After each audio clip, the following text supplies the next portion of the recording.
Assalamualaikum warahmatullahi wabarakatuh. Perkenalkan, nama saya Albi Briantama, NIM 19042047.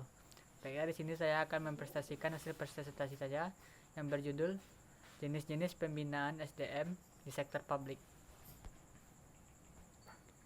Pengertian pembinaan sumber daya manusia.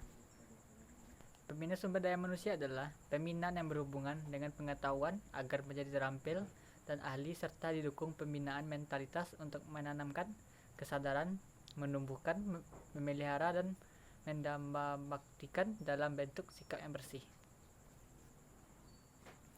Pembinaan sumber daya manusia dalam hal ini adalah pegawai yang mencakup semua usaha yang dilakukan untuk mempersiapkan seseorang menjadi manusia seutuhnya, mampu berpikir logis dan rasional, serta mampu melaksanakan fungsi sebagai makhluk Tuhan, insan ekonomis, insan sosial, warga negara, dan anggota masyarakat yang bertanggung jawab. Pentingnya pembinaan sumber daya manusia. Sumber daya manusia merupakan faktor terpenting dalam keberhasilan satu organisasi. Betapapun modern sarana dan prasarana yang dimiliki suatu organisasi, namun apabila SDM-nya tidak memiliki kualitas yang buruk, maka tujuan dari organisasi tidak akan tercapai.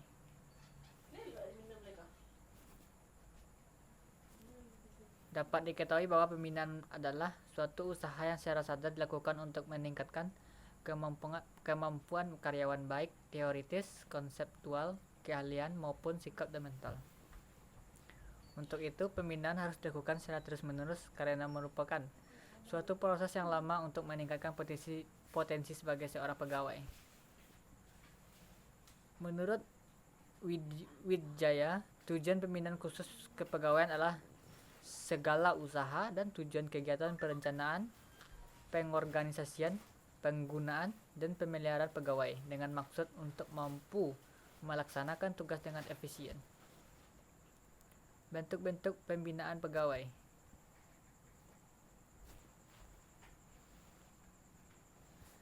Bentuk-bentuk pembinaan kepegawaian dikelompokkan menjadi: yang pertama, pembinaan kepangkatan; yang kedua, pembinaan jabatan; yang ketiga, pembinaan dalam pendidikan dan pelatihan; yang keempat, pembinaan disiplin. Cara atau metode dalam pengembangan keterampilan. Beberapa cara atau metode yang dapat digunakan untuk mengembangkan keterampilan pegawai sebagai berikut. Yang pertama yaitu magang atau apprenticeship training. Yang kedua, learning by doing atau on the job training atau bekerja sambil belajar. Yang ketiga, vestibuling training. Yang pertama, magang atau apprenticeship training. Magang adalah suatu pembelajaran pegawai baru dengan cara belajar langsung dengan senior dan diawasi oleh para pakar atau ahlinya.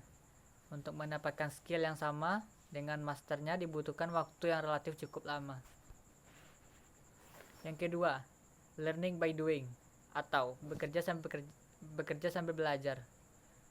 On the job training adalah suatu bentuk pembekalan yang dapat mempercepat proses pembinaan pengetahuan dan pengalaman kerja atau transfer knowledge dan para karyawan senior ke junior. Pelatihan ini langsung menerjunkan pegawai baru bekerja sesuai dengan job description atau job desk masing-masing di bawah supervisi atau pengawasan penyedia atau karyawan senior.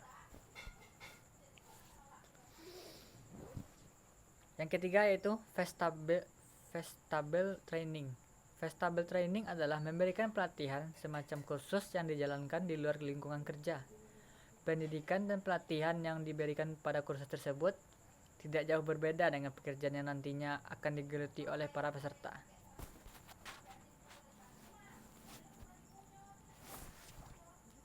Sekian dari saya. Apabila ada kata-kata yang salah, mohon dimaafkan. Wabillahi taufiq wal hidayah. Wassalamualaikum warahmatullahi wabarakatuh.